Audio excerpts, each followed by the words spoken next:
비록 그것이 재정책임법이라고 명명되었지만 조 바이든 대통령이 지난 주말에 법안에 서명한 절충적 채무 상한선 패키지는 미국의 엄청난 재정적 도전들을 고치는 데 큰 도움이 되지 않는다.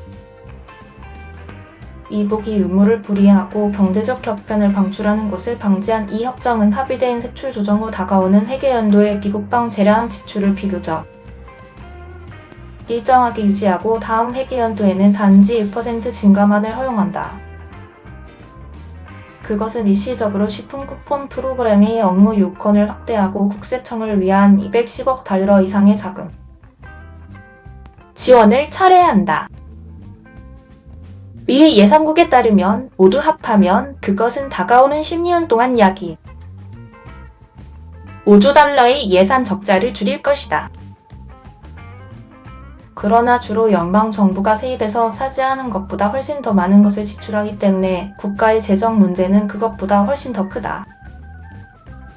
여기 몇 가지 무서운 통계가 있다. 그러나 바이든은 사회보장과 메디케어를 부채 상한선과 예산 삭감에 대한 협상에 참여시키지 않겠다고 맹세했고 하원 공화당은 동의했다. 이 단계는 지출 감축이 상당히 작은 연방 예산에 집중한다는 것을 의미했다. 우리의 장기적인 재정 문제를 해결하기 위한 어떤 진지한 노력도 특히 부채의 동인들 모든 것이 논의될 필요가 있습니다. 라고 미국을 더 지속 가능한 재정 기반에 두는 방법을 장려하는 비정당 단체인 피터슨 재단의 CEO 마이클 피터슨이 말했다.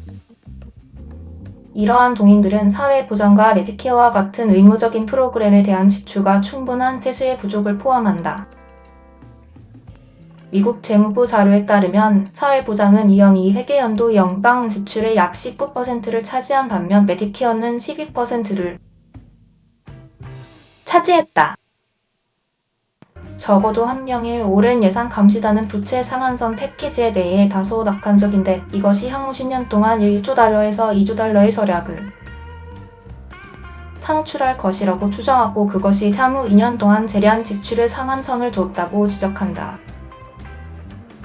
책임 있는 연방예산위원회의 수석 정책 책임자인 마크 골드웨이는 만약 미국이 향후 10년 동안 8조 달러를 절약할 수 있다면 그것은 괜찮은 상태가 될 것이라고 말했다.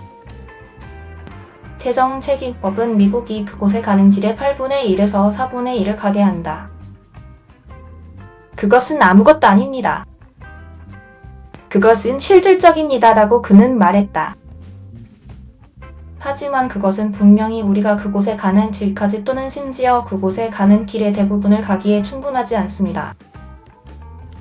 골드웨이는 2017년 이후 37% 증가한 재량적 지출을 줄일 수 있는 여지가 아직도 있다고 지적했다. 그러나 그 절감액이 모두 비국방적인 재량적 지출에서 나올 수는 없다.